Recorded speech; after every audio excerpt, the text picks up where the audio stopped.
Hello. हा नमस्कार sir. हा नमस्ते, बोला ना. माळशिरसमधून बोलतोय मी. बोला. मोरोचीमध्ये ग्रामसेवकवर FIR दाखल झाली हो लाचलुचपत. बरोबर आहे की. हा काय हां नाव आहे त्यांचं? हो ओके. हो FIR दाखल केली. हो चालेल चालेल, प्रक्रिया चालू आहे. अच्छा ओके ठीक आहे.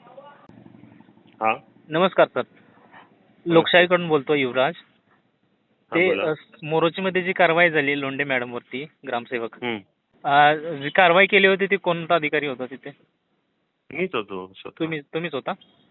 ओके हा आणि मग तेच आमची प्रोसिजर चालू आहे आता दाखल ओके करायची. ओके. त्याला वेळ लागतो ना जरा, हो हो ठीक आहे ना. ते पेपर वर्कला सगळं. तुम्ही किती लोक होतात? किती अधिकारी? हॅलो. अधिकारी मी एकटाच होतो आता आलेला. एकटाच होता तुम्ही? ओके. किती हम्म. किती रक्कम आपण हस्तगत केली, म्हणजे रंग्यात पकडलेली? ते तुम्हाला मी सांगतो नंतर. हम्म. फोनवर मी ओके सगळी माहिती देऊ शकत ओके नाही. ओके ठीक आहे. ओके डीवायएसपी सर देतील ओके. तुम्हाला माहिती. नमस्कार, मी युवराज. तुम्ही पाहताय महाराष्ट्र लोकशाही. माळशिरस तालुक्यातील मोरोची या गावामध्ये पूजे लोंढे या नावाच्या एका ग्रामविकास अधिकाऱ्याला काल शैलेश पवार या ACBच्या अधिकाऱ्याने लाच घेताना रंगेहात पकडल्याची धक्कादायक बातमी समोर आली आहे. आपल्यासोबत फोनवरून संबंधित कॉन्टॅक्टर आहेत. आपण त्यांच्याकडून हा काय प्रकार आहे हे सविस्तर जाणून घेण्याचा प्रयत्न करूया. नमस्कार सर. हा सर नमस्कार. अ, काय हा प्रकार होता? कशा पद्धतीने तुम्ही किंवा ACBच्या अधिकाऱ्याने त्यांना रंगेहात पकडलं? काय सर, मी माळशिरस तालुक्यातील काही ग्रामपंचायतीत गव्हर्नमेंटची कामं करतो. बरं. तर मोरूचे या गावात माझी काही कामे कंप्लीट आहेत. अच्छा. हा, तर ते काम साधारणपणे 3 ते 4 महिने मी पूर्ण करून पण ग्रामसेवक अधिकारी श्रीमती लोंढे हा. यांनी माझे बिल जाणून बुजून म्हणजे सोडलं नाही. अच्छा. म्हणजे काम आणि तुम्ही जसं इस्टिमेट मध्ये असेल कायदेशीररित्या तुम्ही काम पूर्ण केल्यानंतरही त्यांनी तुमचं बिल थकवलं. हो हो हो, मी अच्छा. काम पाहिजे तसे त्यांना करून पण दिले. त्यांच्या अपेक्षेनुसार काम केलेले आहेत बर. आणि काम इस्टिमेट पेक्षा मी जास्त करून दिलेत. हम्म. तरी पण त्यांनी पैशाच्या हवेशीपोटी काय माझं बिल सोडलं नाही. अच्छा. आणि त्यांनी पैशाची मागणी केली त्यानंतर तुम्हाला मला. थेट त्यांनी पैशाची मागणीच केली? हो सर. अच्छा. किती रक्कमाची मागणी केलेली, तुम्हाला काय म्हटलेलं त्या? त्यांनी मला सुरुवातीला असं बोलले की मी काय तुमच्याकडून बाकीच्या ग्रामसेवकांसारखं 7-8% काय पैसे घेत नाहीये. अच्छा, म्हणजे असं त्या म्हणाल्या की ग्रामसेवक 7-8% रक्कम घेतात.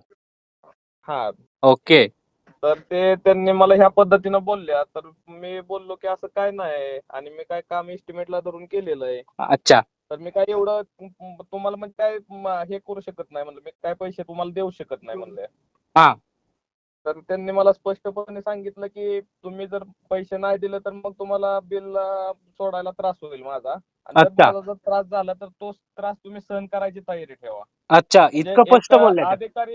अधिकारी असून पण एक गुंडगिरीची भाषा त्या बरोबर. वापरत होत्या. एवढं स्पष्ट बोलल्या त्या? हो हो सर. अच्छा. हो सर. मग तुम्ही ACBच्या अधिकाऱ्यांना कशी तक्रार केली? सर, मी त्यांच्या ACBच्या 1064 नंबरवरती संपर्क अच्छा. साधला. ओके. हा, आणि मग मला तिथून मग त्यांच्याशी माझा कॉन्टॅक्ट झालेली मी सर्व हकीकत त्यांच्या समोर मांडली ओके. आणि त्यांनी मला पूर्णपणे सहकार्य केलं. अच्छा. हो. ओके. काल किती वाजता ही कारवाई झाली आणि काय होतं अधिकाऱ्यांचं, कारवाई करणाऱ्या अधिकाऱ्यांचं नाव काय होतं आणि एकूण किती अधिकारी होते? एकूण ते 6 लोक होते सर. अच्छा. तर शैलेश पवार बरोबर. म्हणून अधिकारी आहेत. हो बरोबर. त्यांनी माझंही बोलणं झालं पूर्णपणे त्यांचं. कामकाज पाहिलेलं आहे. हा. आणि ही किती रक्कम देताना रंगेहात पकडलं? सर, त्यांनी फायनल अमाऊंट मला सांगितली 5% होईल. अच्छा. 5% मला त्यांनी 46,500 रुपये डन म्हणून सांगितलं की ओके. 46,500 तुम्ही द्या बरं. आणि मी तुम्हाला ते पैसे दिल्यानंतर तुमचं बिल सोडून टाकते. अच्छा. तर त्याच्यानंतर मग आमचं फायनल झाल्यानंतर असं ठरलं की बाबा 26,500 आत्ता द्यायचे. ओके. राहिलेले 20,000 रुपये चेक दिल्यानंतर द्यायचे. ओके. हा, तर काल मी त्यांना 26,500 रक्कम दिली आणि त्यानंतर मग ते कारवाई केलेली आहे सर. ओके. मग ते 26,500 रक्कम तुम्ही देत होता त्यावेळेस अधिकाऱ्यांनी बरोबर रंगेहात पकडलं? हो हो सर. हो सर. अच्छा. त्याचे काय व्हिडिओ फुटेज वगैरे आहेत काय? ते त्या ऑफिसला सर. आहेत, पण काढलेले आहेत? हो सर, ऑफिसला तुम्हाला ते भेटून जाईल. Okay okay. आणि ज्यावेळेस FIR दाखल केली तुम्ही FIR ची कॉपी बघितली, काय होतं त्याच्यात उल्लेख? नाही मी नाही काय हे बघितलेले, पण अच्छा ते मला पाठवतील सर. अच्छा ओके. तुमचा काय जबाब घेतलाय अधिकारी एसीबीच्या अधिकाऱ्यांनी? नाही त्यांनी मला अगोदरच माझ्याकडून विचारून घेतलेले की बाबा सविस्तर प्रकार काय आहे. मग मी अच्छा. त्यांना सांगितलेले की बाबा की माझे केलेले काम, ते कामाचे बिल सोडण्यासाठी मला त्रास देत आहेत आणि पैशांची मागणी करतायत आणि काही काम मी मंजूर करून आणलेली काम त्यांनी माझ्या परस्पर असे त्यांच्या संबंधित ठेकेदाराला विकलीत काम तिथले. ओके. अच्छा. हो. ओके. आणि काही टेंडर ऑनलाईन केलेले ते टेंडर कॅन्सल केले त्यांनी हो. आणि ग्रामपंचायत लेवलला ऑफलाईन पद्धतीने B1 टेंडर करून ते कामं विकलेत त्यांनी. ओके. साधारणपणे 19 लाख रुपयांची कामं त्यांनी विकलेत माझे. अच्छा. आणि ते कामं त्यांनी विकताना त्या संबंधित कॉन्ट्रॅक्टर जो आहे त्यांच्या मर्जीतील हा. त्याच्याकडून त्यांनी साधारणपणे 10% प्रमाणे पैसे घेऊन ते कामं विकलेले आहेत. बर. हो सर. हा हा हा. कुठली कामं ही म्हणजे ग्रामपंचायत अंडर खाली येणारी कामं? ग्रामपंचायतला सर दलित वस्ती योजनेतून अनुसूचित जाती जमातीतून कामं मंजूर करून आणलेले होते. ते कामं त्यांनी विकलेले आहेत. इतका मोठ्या प्रमाणात भ्रष्टाचार होऊ नये. हो सर. हा. तर तुम्हाला अशा अधिकाऱ्यांवर हे तुम्ही मोठं पाऊल उचललं खरं तर. कॉन्ट्रॅक्टर अनेकदा कसं दबावात घाबरतो शासकीय अधिकाऱ्यांच्या नको नादाला लागायला. अशा अनेकदा त्याच्या मनात हा विचार येत असतो. पण तुम्ही हो. तुम्ही घाबरला नाही. याच्या मागे काय तुमचा विचार होता? काय सर, काय आज जर विचार केला तर सगळ्या कायद्याला सगळ्याच बाजू आहेत. बरं. आणि जो आवाज उठवतो त्याला नक्कीच म्हणजे त्याच्या कष्टाला यश हे नक्कीच मिळून निश्चित. जातं.